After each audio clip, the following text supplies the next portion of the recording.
Lycidas. दोस्तों आज हम बात करने वाले हैं जॉन मिल्टन की पोम लिसिडस के बारे में। तो चलिए पहले जान लेते हैं थोड़ा सा जॉन मिल्टन के बारे में। जॉन मिल्टन जो थे, इनकी जो जन्म हुआ था 1608 में हुआ था और इनकी डेथ हुई थी 1674 में।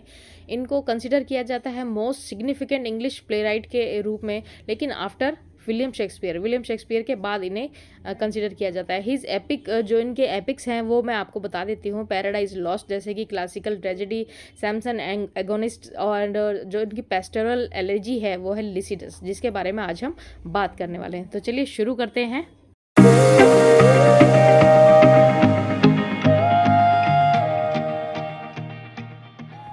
दोस्तों जॉन मिल्टन ने ये जो लिसिडस लिखी थी, ये एडवर्ड किंग जो उनके फ्रेंड थे, इनकी मृत्यु होने के बाद लिखी थी। एडवर्ड किंग जा रहे थे आयरलैंड अपने फैमिली के साथ, और शिप में वहीं पर तूफान आया और इनकी मृत्यु हो गई थी एडवर्ड किंग की, और यहीं पर इनको लिसिडस कहा गया है।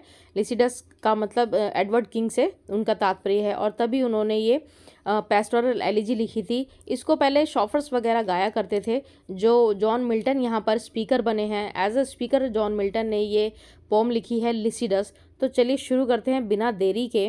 और दोस्तों इसके बारे में थोड़ा सा मैं बैकग्राउंड आपको पहले बता देती हूँ कि जब उनके जो ये फ्रेंड हैं एडवर्ड किंग, ये भी कैम्ब्रिज के ही स्टूडेंट थे जैसे कि हमारे जॉन मिल्टन थे, और ये जब आयरलैंड जा रहे थे अपनी फैमिली के साथ तब इनकी मृत्यु हुई थी।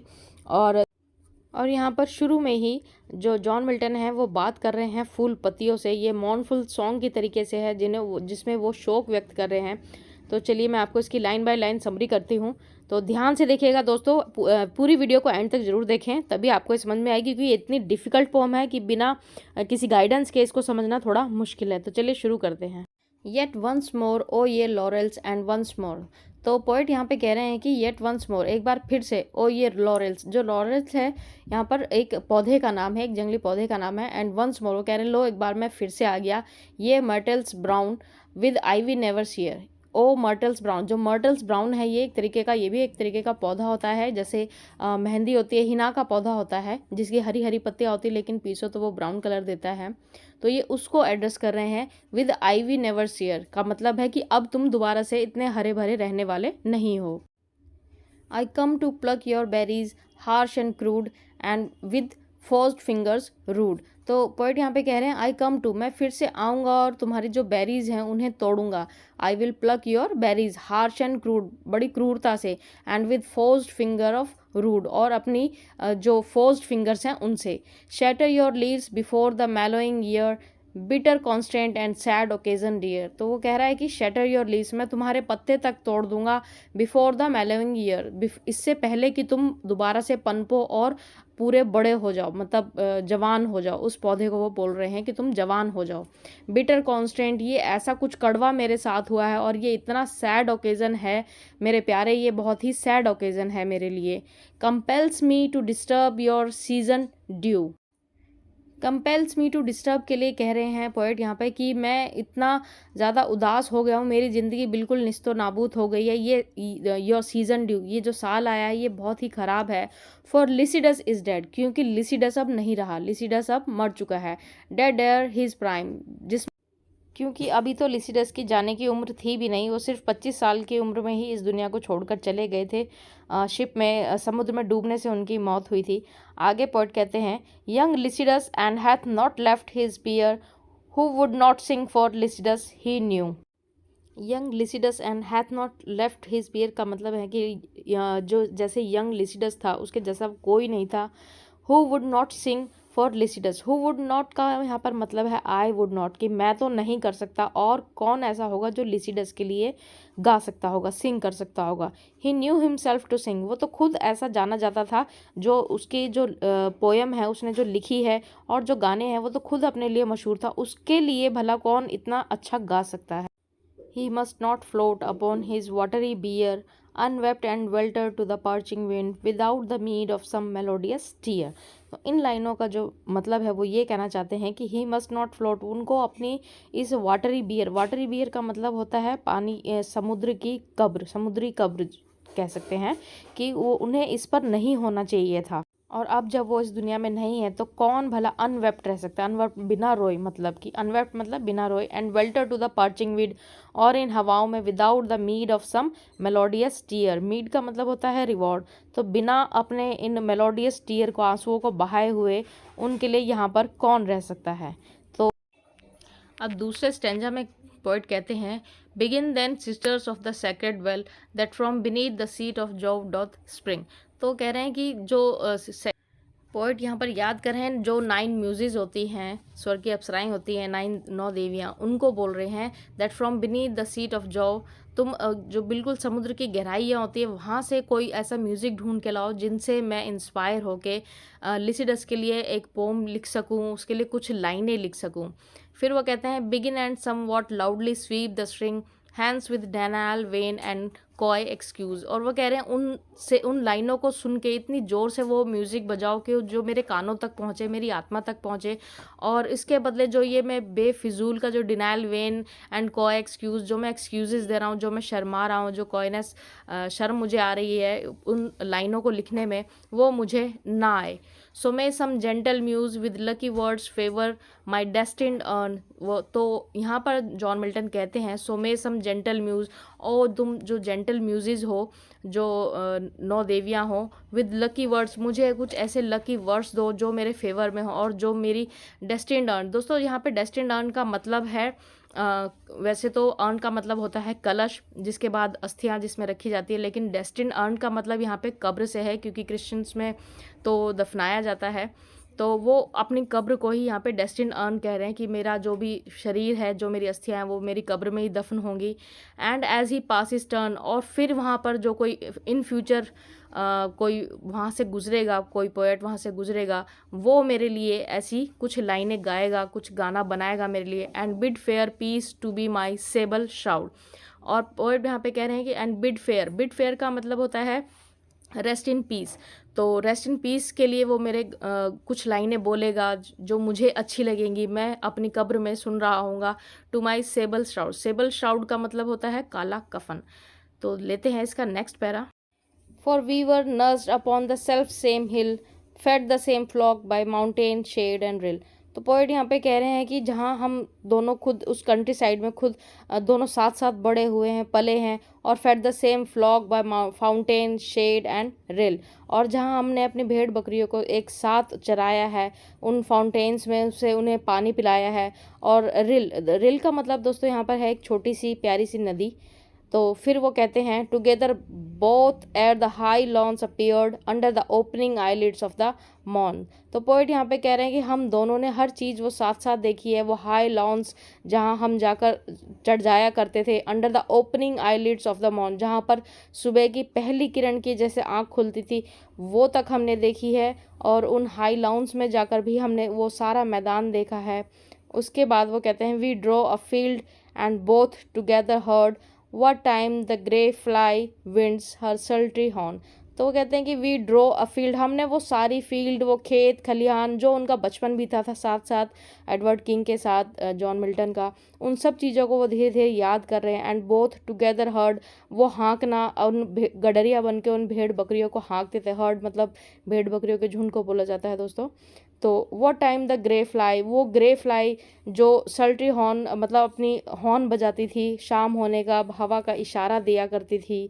Battening our flocks with the fresh dews of night, जिस पर कि जो रात की ओस जैसे पेड़ पत्तों पर जम जाती है, हर जगह पर जमी हुई होती है।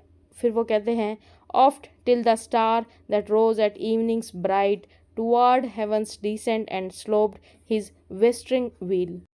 तो पोएट इन लाइनों में कहना चाहते हैं कि oft till the star that rose at evenings bright, कि जब तक शाम को जैसे तारे निकलते हैं वो तक अच्छी तरीके से नहीं निकल जाते थे। Towards heaven's the descent had sloped his westering wheel, और निकल के पुराने भी हो जाते थे, मतलब कि पूरी रात वो अपने फ्रेंड एडवर्ड किंग के साथ पूरी रात बिता देते थे बाहर। और meanwhile the rural ditties were not mute tempered to the oaten flute. तो वो कह रहे हैं और इस meanwhile the rural ditties जो लिसिडस हैं वो भी अपना म्यूज़िक वहाँ पर बजाया करते थे अपनी ऑटन फ्लूट के साथ। Rough satyrs danced and fauns with cloven heel. और वो कह रहे हैं और उनकी इस प्यारी सी धुन पर रफ सटायर्स भी डांस किया करते थे और जो फॉन्स थे वो क्लोवन हील के साथ डांस किया करते थे। From the glad sound would not be absent long. और इस मधुर संगीत को कोई भी एबसेंट नहीं रहना चाहता था, मतलब कोई भी उससे दूर नहीं रहना चाहता था। And old Damoetas love to hear our song. और उनकी दोनों की ये प्यारी सी जो धुन वो बजाया करते थे दोनों साथ में, उस पर जो ओल्ड डेमेटीज थे वो भी इसे सुनना पसंद करते थे और इसे सुनकर खुश होते थे जो लिसिडस ये ट्यून बजाया करते थे। तो इसका लेते हैं नेक्स्ट पैरा। अब यहाँ पर पोएट कहते हैं कि but O the heavy change now thou art gone, now thou art gone and never must return. तो यहाँ पे थोड़े से उनके जो ख्यालात हैं जॉन मिल्टन के वो मॉर्नफुल हो गए हैं, थोड़ा सा उनके दिल में दर्द हो गया कि अब हैवी चेंज हो चुका है, अब सब कुछ बदल चुका है, अब तुम वापस आने वाले और ना ही वो खुशियाँ अब लौटने वाली हैं। Thee shepherd thee woods and desert caves with wild thyme and the gadding vine o'er grown. तो वो कह रहे हैं कि जो वो शेफर्ड थी द वुड्स वो लकड़ियाँ, वो पेड़ पौधे, डेजर्ट केव्स वो अंधेरी गुफाएं, विद वाइल्ड थाइम और जंगली फूल जो होते थे, वो गैडिंग वाइनो ग्राउंड जैसे कि वो बेलें होती थी, जंगली बेलें, and all their echoes mourn वो सब तुम्हारे लिए रो रही हैं। मॉर्नफुल सॉन्ग तुम्हारे लिए, उनकी जो आवाज़ें हैं उनमें मॉर्ननेस है, मतलब कि दुख है उनकी आवाज़ों में, वो तुम्हारे लिए तुम्हें मिस करके तुम्हारे लिए रो रही हैं। फिर वो कहते हैं the willows and the hazel copses green shall now no more be seen. अब वो हरी भरी घास और वो सब विलोज जो थे, जो फूल वगैरह थे, वो अब हरे भरे वैसे नहीं दिखते। Fanning their joyous leaves to the soft lays as killing as the canker to the rose. मतलब वो कह रहे हैं कि जो जॉयस लीव्स थी, जो हरी भरी पत्तियां तुम्हारा संगीत उठकर झूमने लगती थी, लहलहाने लगती थी, अब वो इस तरीके से नहीं है। अब उनमें as killing as the canker to the rose, जैसे रोज़ में एक बीमारी होती है कैंकर नाम से, उससे रोज़ जो है मुरझा जाता है, मर जाता है। और taint worm to the weanling herds that graze or frost to flowers that their gay wardrobe wear। और जो कह रहे हैं कि टेंट वॉर्म नाम का एक छोटा सा कीड़ा होता है जो विनलिंग हर्ड्स में लग जाता है, जो छोटे बछड़े होते हैं दूध पीते, जो अपने गायें जो उनकी होती है उनकी माओ का दूध पीते हैं, वो छोटे बछड़ों में लग जाती है ये टेंट वॉर्म की बीमारी। और frost to flowers and their gay wardrobe wear. और जो छोटे छोटे फूल हैं जो खुशबूदार वो फ्रॉस्ट हो गए हैं। फ्रॉस्ट का मतलब है कि उन पर बर्फ़ जम गई है, वो फूल मुरझा गए हैं। और वो बोलते हैं कि when first the white thorn blows such Lycidas thy loss to shepherd's ear. और अब धीरे धीरे सबकी कानों से जो शेफर्ड लिसिडस की जो वॉइस थी, जो आवाज़ थी उनकी प्यारी मधुर, वो भी अब जाती रही है। तो आगे बढ़ते हैं और फिर पोएट कहते हैं where were ye nymphs when the remorseless deep closed over the head of your loved Lycidas. मतलब वो कह रहे हैं कि निम्स होती हैं अप्सराएं या देवियां जो स्वर्ग की होती हैं, उनको बोल रहे हैं कि तुम कहाँ थी when the remorse less deep, जब ये पछतावे वाली गहराई हैं जिनमें अब उनको पछतावा हो रहा है कि तुम कहाँ थी जब closed over the head of your loved Lycidas डूब रहा था इस समुद्र की गहराइयों में। For neither were ye playing on the steep where your old bards the famous druids lie. तो वो कह रहे हैं कि ना तो यहाँ पर तुम थी, ना ही यहाँ पर इस पर जो खेलती स्टीप जो किनारा होता है उस पर तुम कहीं तक दूर दूर तक दिखाई नहीं दी। वेयर योर ओल्ड बार्ड्स, तुम्हारे जो पूर्वज हैं, जो तुम्हारे बड़े हैं, वो कहाँ थे? तुम भी नहीं थी, तुम्हारे बड़े भी नहीं थे। द फेमस ड्रूड्स लाई, ड्रूड्स दोस्तों उन्हें कहते हैं जो रोमन्स में प्रीस्ट को कहा जाता है, प्रीस्ट। तो उनके लिए वो बोला जा रहा है कि प्रीस्ट भी यहाँ पर नहीं थे। Nor on the shaggy top of Mona high nor yet where Deva spreads her wizard stream. कि ये जो समुद्र की गहराइयाँ है, जो शैगी टॉप है मोना हाई का, यहाँ तक भी कोई दूर दूर तक नहीं था जब लिसिडस मेरा दोस्त इन समुद्र की गहराइयों में डूब रहा था। नोर येट वेयर देवा स्प्रेड्स, और ये जितना सागर तुम्हारा फैला है कोई देखने वाला नहीं था। फिर वो कहते हैं आई फाउंडली ड्रीम, वो बोलते हैं कि शायद मैं ये कोई सपना ही देख रहा हूँ, ये जब मैंने जो ये तुमसे उम्मीदें लगाई सब झूठ है। Had ye been there for what could that have done What could the muse herself that Orpheus bore, the muse herself for her enchanting son, whom universal nature did I lament। तो वो कह रहे हैं कि तुम होती भी, had ye been there का मतलब है अगर तुम यहाँ पर होती भी तब भी तुम कुछ नहीं कर सकती थी, क्योंकि what could the muse her self that Orpheus bore, क्योंकि जो म्यूज़ हैं जो कही जाती हैं उन्होंने अपने जो ग्रीक माइथोलॉजी के पोएट थे ऑर्फियस के नाम से, और उनकी माँ थी म्यूज़ जो कालायोपी के नाम से। कालायोपी अपने बेटे ऑर्फियस को नहीं बचा पाई थी, वो भी इसी तरीके से समुद्री गहराइयों में समा गया था। तो वो कह रहे हैं कि द म्यूज़ अपने लिए कुछ नहीं कर पाई, अपने एन्चेंटिंग सन जिसकी बात पूरा संसार करता है, the whole universe nature did lament, उसके बारे में बातें की जाती है, वो कुछ नहीं कर पाई, तो ये तो फिर होना ही था, तुम कुछ नहीं कर सकती थी। Alas, what boots it with incessant care to tend the homely slighted shepherd's trade। तो पोएट यहाँ पे कह रहे हैं कि अलास का मतलब तो आपको पता है, एक्सक्लेमेशन है, ठंडी सांस लेते हैं और बोलते हैं कि व्हाट बूट्स, क्या फ़ायदा है, इट विद इंसेसेंट केयर, इस लापरवाही का, to tend the homely slighted shepherd's trade, इस शेफर्ड की ज़िंदगी जीने का, जहाँ पर होमली स्लाइटेड का मतलब यहाँ पर दोस्तों है बेफिजूल की ज़िंदगी जीना, and strictly meditate the thankless muse, और उन थैंकलेस म्यूज़ को याद करने का क्या फ़ायदा, उनको मेडिटेट करने का क्या फ़ायदा जिन्होंने लिसिडस की मदद ही नहीं की। फिर पोएट कहते हैं were it not better done as others use, कि ऐसा वर इट नॉट बेटर मतलब इससे अच्छा तो कोई दूसरी ज़िंदगी जी लो, to sport with Amaryllis in the shade और with the tangles of Neaera's hair. तो वो कह रहे हैं कि एमरलिस के साथ खेलो, क्यों ना शेड में कोई स्पोर्ट खेलो उसके साथ, या फिर नायरा के हेयर के बालों के साथ खेलो। पोएट ऐसी ऐसी बातें कर रहे हैं कि मतलब उन सभी चीज़ों से वो नाराज़ हो चुके हैं कि इन सब चीज़ों का कोई यूज़ नहीं है। फेम इज़ द, फिर ये बड़ी इंपॉर्टेंट लाइन आती है दोस्तों, बड़ा ध्यान से आप इस चीज़ को देखना। Fame is the spur that the clear spirit doth raise, that last infirmity of noble mind to scorn delight and live laborious days. तो वो कह रहे हैं कि ये जो फेम है, इस फेम के चक्कर में सब कुछ होता है।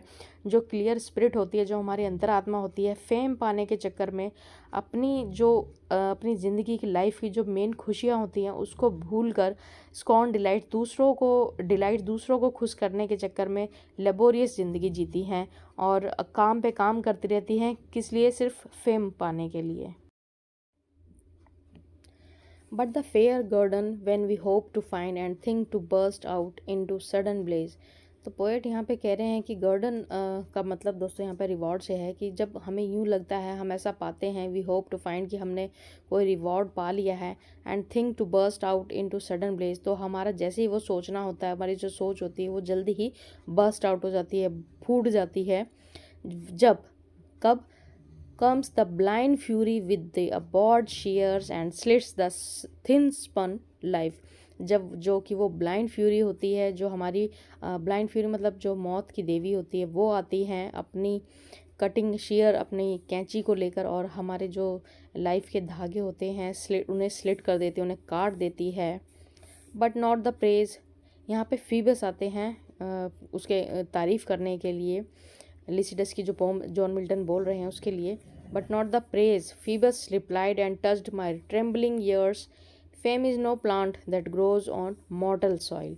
तो फीबस उनको रिप्लाई करता है कि ये सब तो ठीक है जो तुम सोच रहे हो कि ये कोई रिवॉर्ड नहीं है, और जब ब्लाइंड फ्यूरी आती है तो हमारे जो सोच है वो बर्स्ट आउट हो जाती है।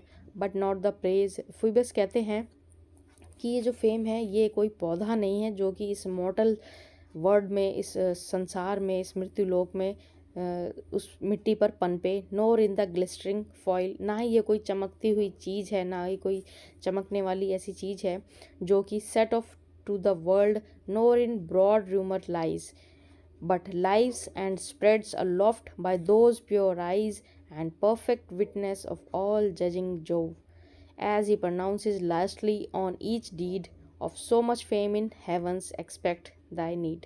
तो इन लाइनों का जो मतलब है, जो जॉन मिल्टन कहना चाहते हैं, वो कह रहे हैं कि इससे कोई फ़र्क नहीं पड़ता कि हम जो फेम पाने के लिए हम जो मेहनत कर रहे हैं, अपनी ज़िंदगी से दूर हो जाते हैं, और लेबोरियस लाइफ जीने लगते हैं, उससे कोई फ़ायदा नहीं है। असल जो फेम होता है वो जो जो माइंड हो जाते हैं, जो जिनकी सोच ख़त्म हो जाती है, एक नोबल ज़िंदगी जीना सिखाते हैं। और इसी तरीके से वो कहते हैं कि अब ऊपर हेवन में जाकर देखो, जो तुम्हारी फेम है, जिसके लिए तुमने इतनी मेहनत की है, लेबोरियस लाइफ जी है, उसके लिए कोई तुम्हें मीड यानी रिवॉर्ड, उसके लिए तुम्हें कोई रिवॉर्ड हेवन में मिलता है कि नहीं।